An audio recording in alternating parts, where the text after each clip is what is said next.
Bonjour, bonsoir les amis, bienvenue sur ma chaîne Totobi, j'espère que vous vous portez bien. Alors aujourd'hui on va parler des nouveautés comics Marvel qui sont sorties ce 12 avril 2023. Allons-y.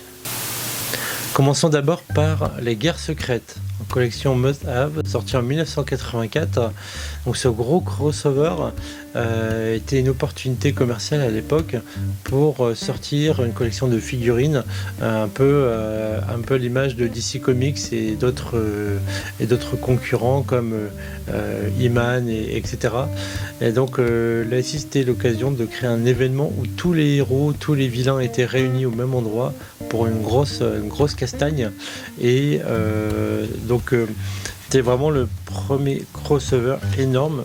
Et l'enjeu, c'était donc le Beyonder réunissait un peu tous les super-héros au même endroit.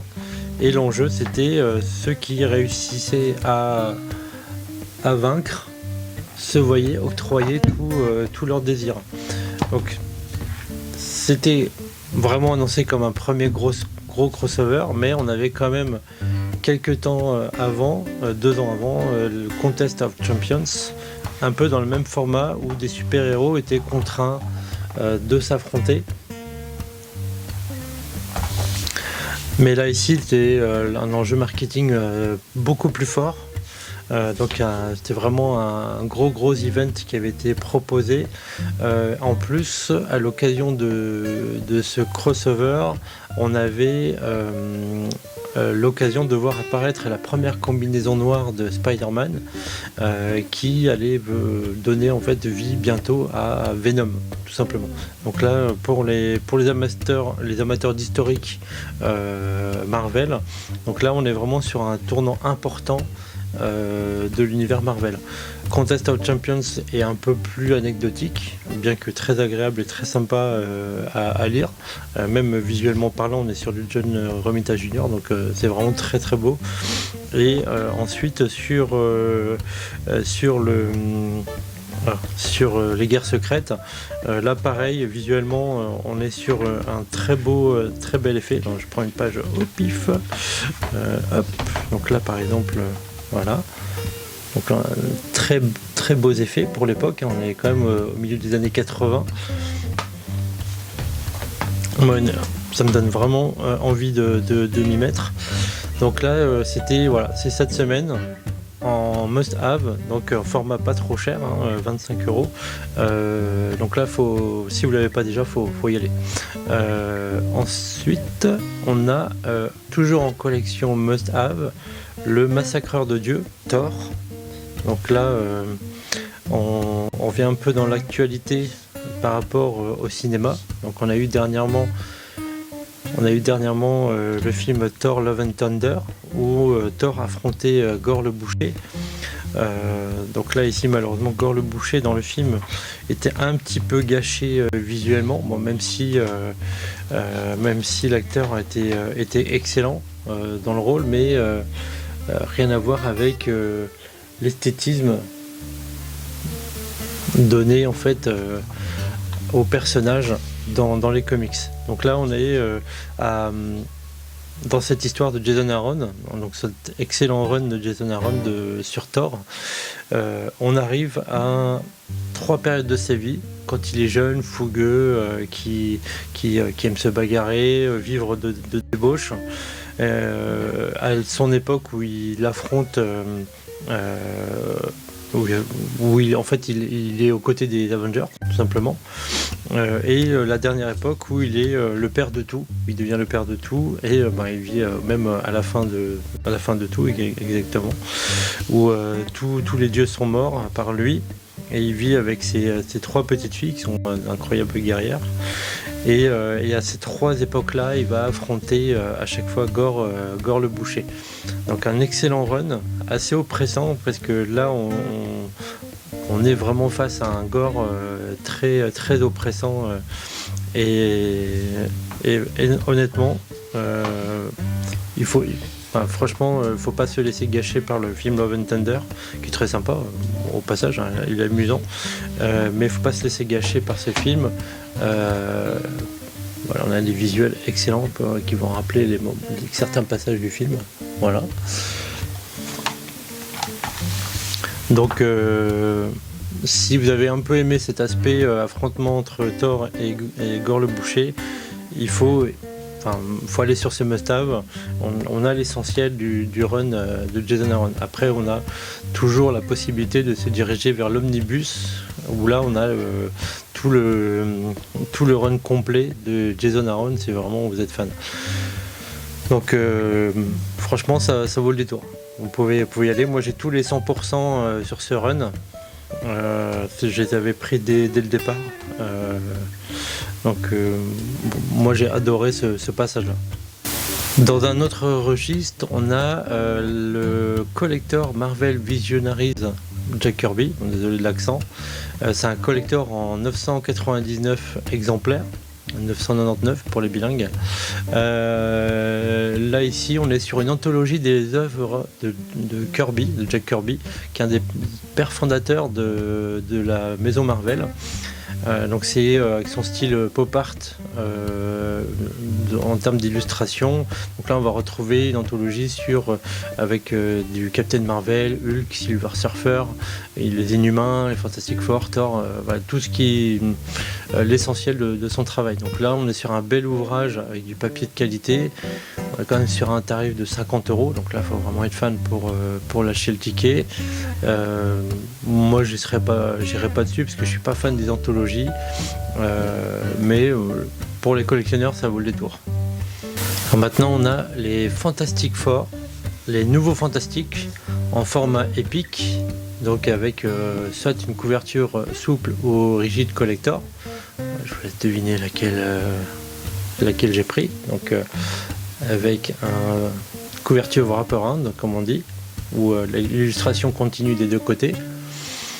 Donc là on est sur une partie assez importante de l'histoire des Fantastic Four, où ils sont considérés disparus, morts, et une nouvelle équipe vient les remplacer pour partir à leur recherche, donc constituée de Hulk gris, de Wolverine, de Ghost Rider, j'allais dire Ghost Rider, et de Spider-Man. Donc là c'est vraiment une équipe assez atypique sur un run vraiment assez sympa. Moi j'ai assez hâte de le lire, avec des illustrations de Tom DeFalco. Hop, un petit visuel avec un retour assez fracassant quand même de un de mes vilains préférés,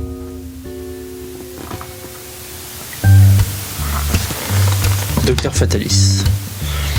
Donc là ça j'ai assez hâte de le lire. Hop. Moi je suis sur une autre lecture en ce moment, mais j'ai hâte d'arriver dessus.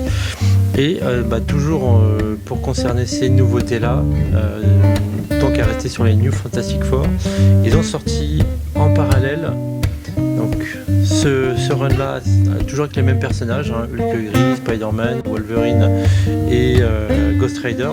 Donc c'est un peu la tendance actuelle de reprendre des vieux runs et de faire une petite suite derrière. Donc là c'est une petite histoire à part autour c'est un peu une suite directe, hein, de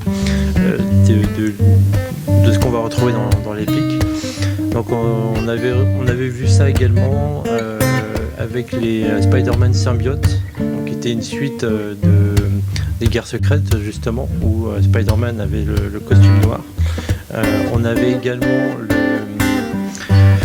qu'est-ce qu'on a vu aussi en effet de suite, David Michelinie qui avait fait une suite à Venom sur son run de Lethal Enforcer. Donc là pareil, on avait eu une suite à ce run là, avec des designs plus modernes, mais toujours le David Michelinie sur l'histoire. Et pareil du run Mars sur Silver Surfer. Ah bah oui. Silver Surfer Renaissance, avec un retour de Captain Marvel, l'ancien, le premier Captain Marvel. Donc là c'est vraiment pour plaire aux vétérans et aux collectionneurs. Honnêtement moi j'avais assez bien aimé les Spider-Man Symbiote. C'était pas forcément utile sur le background, mais toujours sympa à lire en fait. Alors on a également aussi Moon Knight 1980-1981 en format intégral. Donc là c'est le deuxième volume intégral pour ce super-héros aux personnalités multiples. Donc là c'est classique affrontement face aux créatures de la nuit, loups-garous, fantômes, voilà le truc habituel qu'aime bien affronter Moon Knight. Donc là vraiment pour les fans du personnage, ça peut valoir le détour. Je pense que je me laisserai peut-être un jour tenter. On ne sait jamais, on verra. On a également, toujours en intégrale, les New Mutants 1987. Je crois que ça doit être le 6e ou 7e tome. Donc là, ils se retrouvent face à Magus, la façon de Warlock. Donc là, ils vont faire une fuite dans le temps où ils vont rencontrer des différentes versions d'eux-mêmes, parfois qui auront mal tourné. Donc à savoir que cette série là, je pense que je vais la suivre, sachant que en 1991 ils vont rencontrer pour la première fois Deadpool, où il fera sa première apparition. Étant fan de ce personnage, ayant l'intégrale de Deadpool, j'ai un petit peu envie d'entrecroiser ces lectures là et voir justement le véritable contexte complet en fait, parce que dans l'intégrale de Deadpool on a juste les petits passages bien, et donc on n'a pas l'histoire vraiment complète.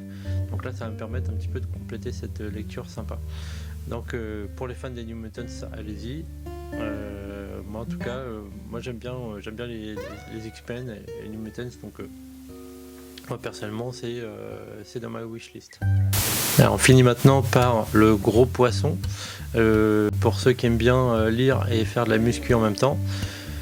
Miracle Man en omnibus. Donc là c'est un grand classique de Alan Moore. Alors même si il ne veut plus être crédité sur la majorité de ses œuvres, parce qu'il préfère qu'on s'intéresse à ses œuvres plutôt qu'à sa signature. Donc Miracle Man, là on est sur un de ses runs les plus importants, qui a une énorme influence sur le comics par la suite, qui se ressent encore.